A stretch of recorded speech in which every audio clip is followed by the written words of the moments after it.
KMM Streaming. Nah, biasanya untuk awal mulanya kita ngapain nih? Main game dong, Coach. Good. Kali ini kita main game apa nih, Coach? Pokoknya kita main game yang adik-adik juga bisa ikut.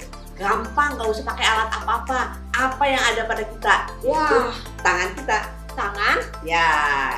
Jadi caranya begini. Pagi hari, kalau coach bilangin pagi hari, Coach Tony itu satu tangan. Oke. Siang hari, 2 tepuk tangan. 2 tepuk tangan kalau siang. Sore hari, 3 tepuk tangan. Oke, bisa, Malam Coach. hari, Heeh. nggak ada tepuk tangan, nggak bunyi. Kenapa nih, Coach? Nah, malam. Oh, gitu. Ya Kalau kan? malam nggak Ya, boleh coba ya. bunyi. Iya. Coach Tony ikutin perintahnya Coach Dewi. Ya. Nah, pagi hari, siang hari, sore hari, malam, pagi, sore, siang, pagi. Salah. Iya, ya kan? Sekarang coba coach tes aku. Pagi, malam, sore, siang, pagi, siang, malam. Salah dah. Nah, sekarang ya supaya lebih seru lagi, sekarang gini, pagi hari tepuk satu tangan. Hai, kapan bangun pagi? Hai. Ya, Tadi terus aja udah susah ya, Coach ya. Nah, kita bikin lagi. Terus siang tepuk 2 kali. Oi. Nah, Oke. terus begitu sore 3 kali. 1, 2, 3. Hai. Nah, kalau malam nggak ada suara. Nah, ya. Kan? Oke. Pagi hari. Hai. Gini dulu sih. Oh iya. Pagi hari. Hey. Ya. Siang hari. Oi. Ya. Sore hari. Yeay. Ya. Lagi ya. Aduh. Oke. Malam hari. Pagi hari. Sore. Hai. Lagi sekali ya. Sekali lagi. Pagi hari, Hey. malam, sore. Hai. Hoi. Oi. Salah lagi. Hoi. Sekarang kau coba tes I. Pagi, Hai. malam, siang. Hai. Susah ya, Coach. Oke, adik-adik bisa ajak mami, papi, adik, kakak untuk Bisa, melakukan Kak. lomba seperti ini. Ini Iya. nggak usah pakai apa-apa, tapi seru, ya. Bisa pakai tim lagi, oke? Iya. Nah, kita ngapain nih setelah ini? Kali ini kita setelah games kita Yes. akan lanjut dengan Praise Praise and and Worship. Worship. Are you Oke. ready?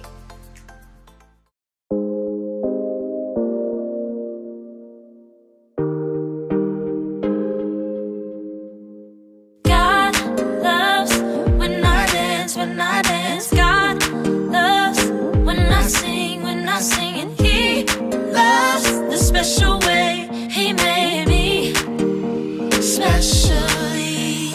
Every hair that's on my head, every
created me. I'm gonna love God and everybody else. I'm gonna shine my light for you. I'm gonna love God and everybody else, 'cause that's what I was made to do. I love you, no matter who you are, no matter who you are, it's true. I love you, no matter who you are, no matter who you are, it's true. I'm gonna love God and everybody else. I'm gonna shine my light for you. I'm gonna love God and everybody else, 'cause that's what I was made to do. I'm gonna L-O-V-E God and you, it's true. I'm gonna L-O-V-E God and you, it's true. I'm gonna love God and everybody else. I'm gonna shine my light for you. I'm gonna love God and everybody else, 'cause that's what I was made to do. Oh, that's what I was made to do. Wah, apa tuh coach? Ini enak banget, Apa? manis, Mm-mm. terus lengket-lengket gitu loh. Wangi ya dan sehat untuk tubuh. Oh, kita. tahu coach. Apa? Madu. Iya, pinter juga nih Coach Noni. Iya Nih, dong. Ya kan? Lengket-lengket Wah. seperti ini. Kayaknya bagus enak, banget ini buat tubuh. Coach Noni suka nggak? Suka dong, suka banget coach. Suka kan? Nih, apalagi kalau dipakein es, Mhm. terus udah gitu minumnya Dingin-dingin. dingin, hawanya panas-panas. Wah, enak banget lah. Nah, adik-adik suka nggak?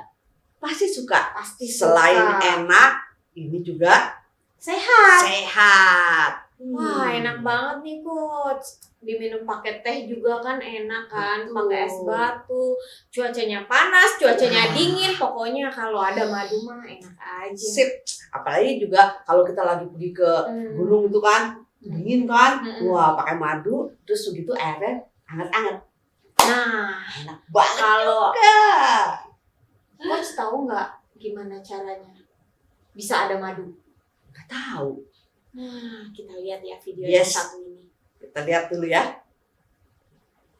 It's Winnie the Pooh's favorite treat. It's sweet and sticky, and it's all produced by an industrious and intelligent insect whose miniature society is one of the most sophisticated in the animal kingdom. It all begins in a field where worker honeybees suck nectar from flower blossoms such as clover. They store it in their honey sac, then return to the hive where other worker bees suck it out and chew it, breaking down the nectar's complex sugars into two simple sugars called glucose and fructose. The bees then deposit the nectar into the cells of the wax honeycombs they've built. They fan it with their wings until most of its water content evaporates in the warm air of the beehive. What's left is thick and gooey honey. The bees then cap each honey-filled cell with beeswax.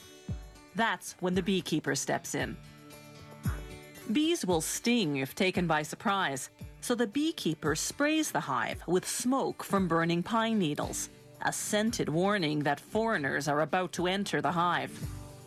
Inside the hive are wooden frames hanging side by side, each holding a honeycomb. A hive can house hundreds of thousands of bees, all descendants of the prolific Grand Poobah of beedom, the queen bee. She's the big one in the middle. The queen bee lays up to 2,000 eggs a day, creating the workforce needed to feed and protect the colony. But the beekeeper tricks the colony's defenders. He replaces the hive's cover with a device called a bee escape, which smells like cherries. Bees dislike the scent, so most fly to the bottom sections of the hive. Another warning spray, and the beekeeper removes the bee escape. Now he can escape with the honeycombs.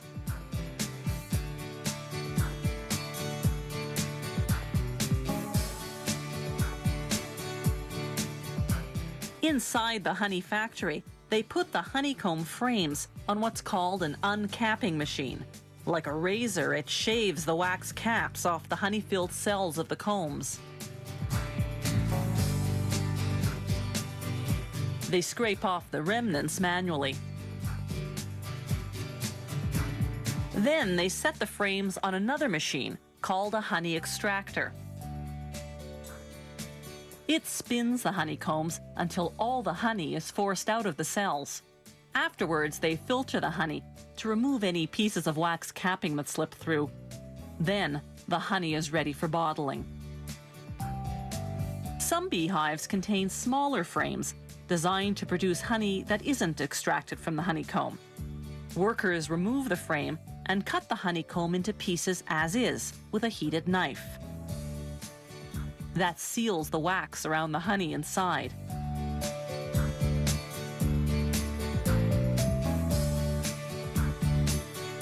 You eat it, wax and all. The beeswax lining of the honeycomb goes to make candles, furniture polish, lipsticks, and other products.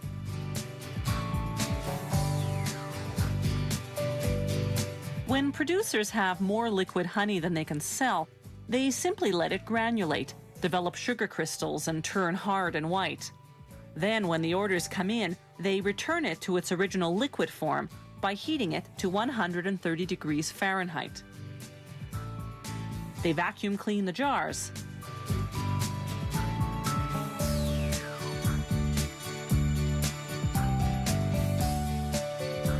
Then fill them.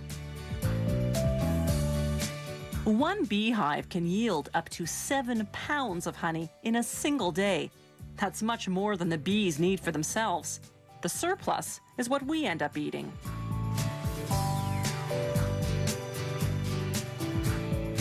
Honey production today is both efficient and humane. For centuries, the only way to harvest honey from hives had been to kill the bees. Then, in 1851, an American beekeeper invented a way to get the honey, yet spare the bees. His method, with the removable honeycomb frames, is the one we still use today. Wah, ternyata cara membuat madu itu seperti itu loh. Dibuat oleh lebah-lebah pekerja. Jadi nggak semua lebah yang bisa menghasilkan madu. Oh, jadi lebah-lebah itu menghisap nektar dari bunga-bunga, terus dikumpulin deh di sarangnya lebah. Jadi deh madu. Jadi banyak. Coba kalau ada sendok untuk madu ini, Coach. Ai juga nih, coba kalau ada. Kayaknya enak nih untuk dicoba.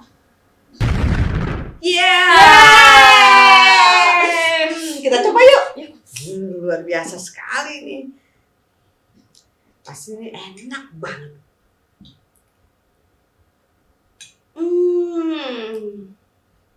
Manis, lebih manis dari permen. Wow, enak sekali. Nah, tahu nggak adik-adik? Dalam Alkitab juga ada dikatakan tentang madu. Iya, mari kita baca dalam Amsal 16 ayat 24. Perkataan yang menyenangkan adalah seperti sarang madu, manis bagi hati dan obat bagi tulang-tulang. Wah, jadi perkataan yang menyenangkan itu seperti apa ya, Coach? Yuk kita tanya sama Coach Kerry. Ya. Coach Kerry. Hai. Halo Coach Noni, halo Coach Dewi, dan halo semua adik-adik di rumah. Baik, adik-adik, perkataan yang menyenangkan itu tentunya berbicara tentang perkataan yang diucapkan oleh Yesus Kristus. Di mana setiap perkataan yang Yesus ucapkan itu selalu memberikan hidup karena melepaskan kegembiraan, kebebasan, dan kedamaian bagi jiwa kita dan juga kesembuhan batin bagi roh kita. Dalam Amsal 17 ayat 22 juga berkata, hati yang gembira adalah obat yang manjur. Setiap kali Yesus mengajar kepada orang banyak mereka takjub mendengarkan pengajarannya. Adik-adik tahu nggak kenapa mereka takjub? Karena perkataan yang keluar dari mulut Tuhan Yesus itu penuh kuasa dan memulihkan bagi yang mendengarkannya. Bahkan tahu nggak adik-adik, Simon Petrus itu berkata bahwa perkataan-perkataanmu adalah perkataan hidup yang kekal. Nah, maksudnya apa ya perkataan yang memberikan hidup dan berkuasa itu? Ya, ketika Yesus pergi ke Kapernaum, sebuah kota di Galilea, Yesus mengajar di situ. Dan pengajarannya membuat mereka mendengarkannya terheran dan takjub karena Yesus berbicara dengan perkataan yang memulihkan hati dan dengan kuasa yang sangat besar. Di dalam rumah ibadah itu ada seorang yang kerasukan setan dan dia berteriak dengan suara keras. Tetapi Yesus menghardiknya, katanya, "Diam, keluarkanlah dari dia." Dan setan itu pun keluar dari orang tersebut tanpa menyakitinya. Dan semua orang itu takjub loh adik-adik. Lalu berkata kepada satu dan lainnya. Katanya, "Wow, alangkah hebatnya perkataannya dia ya. Sebab dengan penuh wibawa dan kuasa, ia memberikan perintah kepada roh-roh jahat untuk keluar dan mereka menaatinya dengan keluar." Nah, adik-adik, setiap perkataan yang keluar dari mulut Tuhan Yesus selalu memberikan apa? Kelepasan dan pemulihan. Wah, luar biasa ya, perkataan Yesus itu penuh wibawa dan penuh dengan kuasa loh. Tidak membuat orang-orang jadi takut, tapi membuat orang-orang jadi takjub. Takjub itu apa sih, Coach? Takjub itu seperti kayak terheran-heran gitu loh. Kok bukannya takut tapi senang dan mengagumi.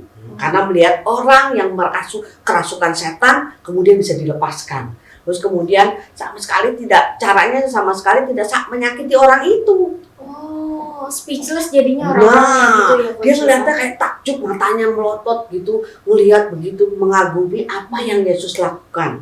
Nah, itulah perkataan yang menyenangkan yang seperti sarang madu, yang manis. Nah, kalau seperti obat yang menyembuhkan itu gimana, Coach? Wah, mesti tanya Coach Kerry. Tanya Coach Kerry lagi ya. Coach Kerry. Oke adik-adik, Coach Kerry lanjutin ya. Jadi ketika itu salah satu murid Tuhan Yesus yang bernama Simon Petrus, ibu mertuanya sakit demam yang keras. Dan mereka meminta kepada Yesus supaya menolongnya. Kemudian pergilah Yesus ke rumah Simon.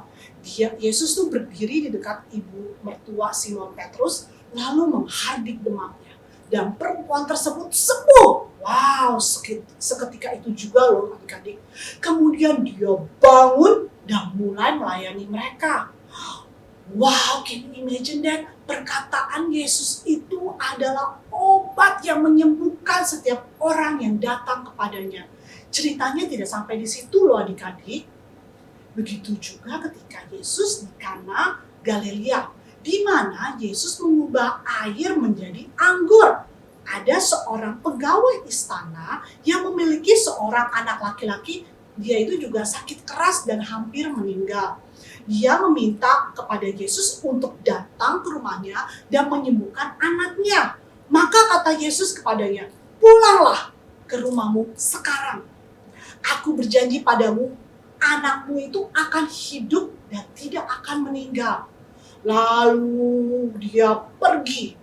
Ketika dia masih di tengah jalan aja ya adik-adik, para pelayannya itu menemuinya di jalan dan menyampaikan berita sukacita, berita yang gembira. Katanya, "Anakmu sudah sembuh, dia hidup."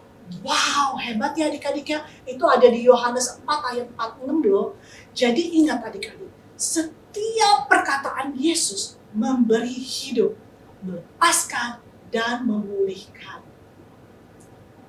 Terima kasih Coach Kerry. Wah, luar biasa. Dan perkataan Yesus yang hidup, melepas, dan memulihkan itu ada di dalam Coach dan adik-adik semua. Iya, Iya nggak? betul. Jadi perkataan kita itu ternyata bukan hanya perkataan yang keluar dari mulut kita loh, tapi perkataannya yang menyenangkan. Jadi kayak misalnya Coach Noni sama Coach Dewi ada yang ngomong-ngomong, orang yang dengar aja seneng loh.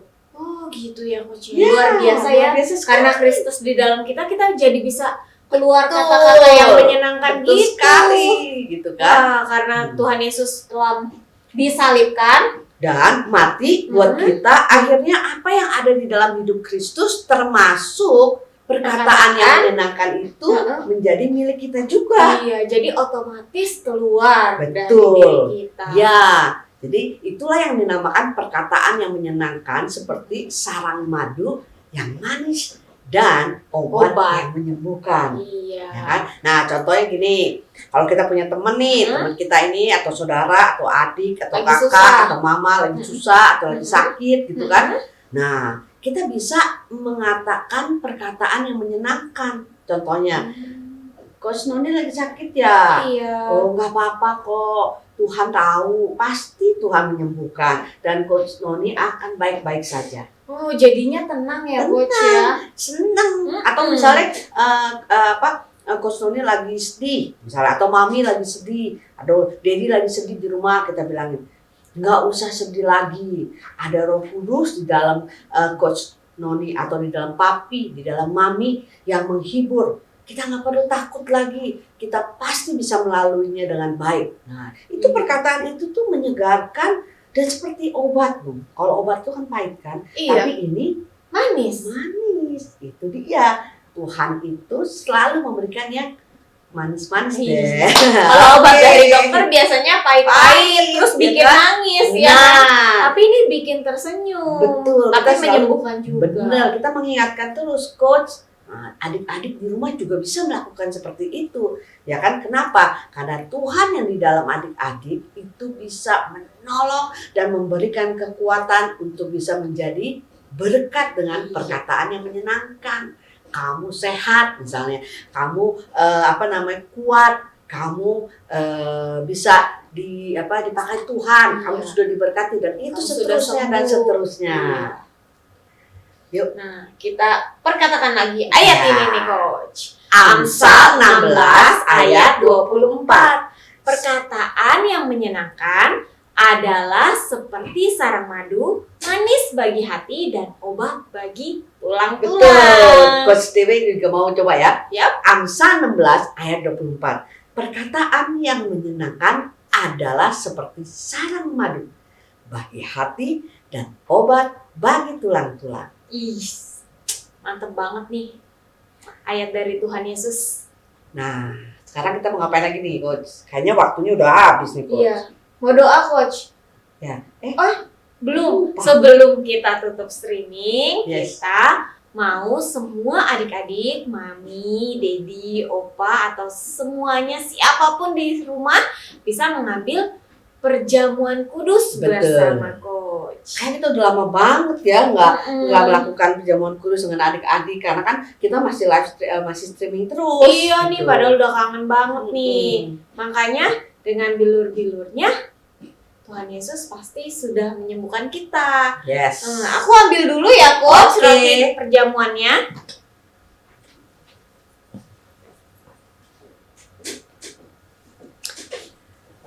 Yuk kita akan mulai untuk melakukan perjamuan kudus. Kalau adik-adik di situ ada papa, mama, terus kemudian ada om, tante, atau ada opa, oma, ajak semuanya. Kita sama-sama melakukan perjamuan kudus. Setiap kali kita melakukan perjamuan kudus, kita itu mengingat kematian Yesus Kristus di atas kayu salib.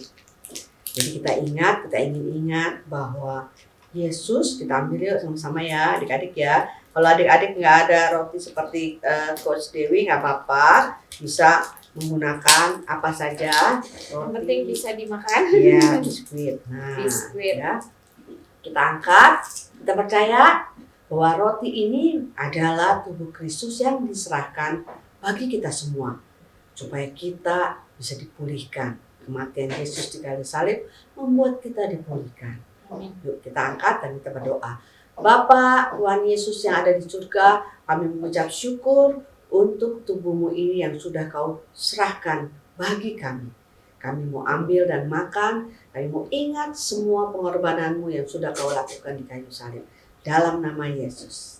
Amin. Mari adik-adik kita makan.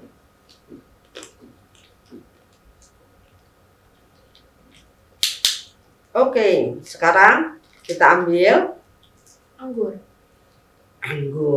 Ya, adik-adik bisa pakai apa aja. Bisa pakai sirup, pakai apa. Air putih juga bisa ya, Ya, Coach? kalau memang tidak ada.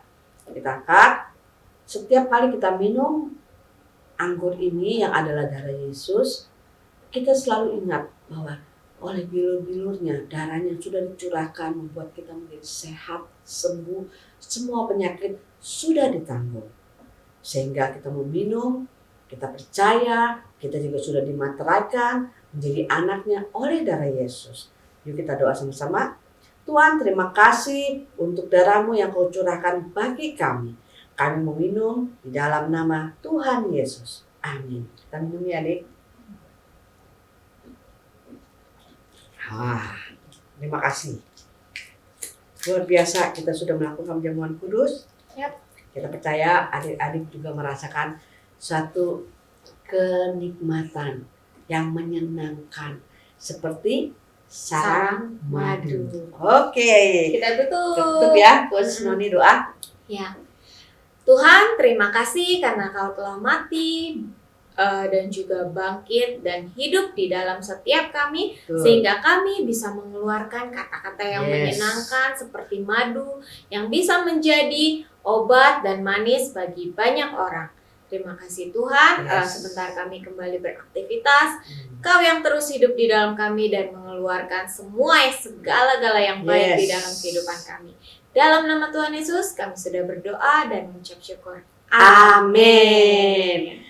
Oke adik-adik, kita akan jumpa lagi minggu depan dan Sampai jumpa. Bye.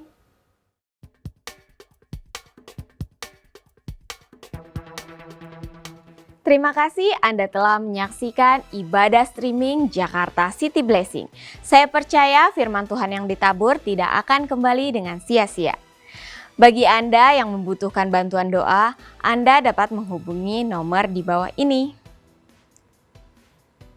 Ada sebuah ungkapan yang berkata bahwa hadiah adalah pemberian yang menunjukkan suatu hubungan kedekatan, hubungan kekeluargaan, ataupun hubungan seorang sahabat. Dan Bapa di surga telah memberikan kita hadiah, yaitu Yesus Kristus, karena Ia menunjukkan bahwa Ia adalah Bapa yang dekat dengan kita, sehingga Ia menginginkan seluruh dosa kita diampuni dan kehidupan yang kekal menjadi milik kita. Karena hadiah yang kita terima itulah sehingga kita bisa memberikan persembahan dan perpuluhan sebagai ungkapan rasa syukur kita atas hadiahnya yang tidak ternilai. Akun gereja ada di layar kaca Anda. Selamat memberi, Tuhan Yesus memberkati.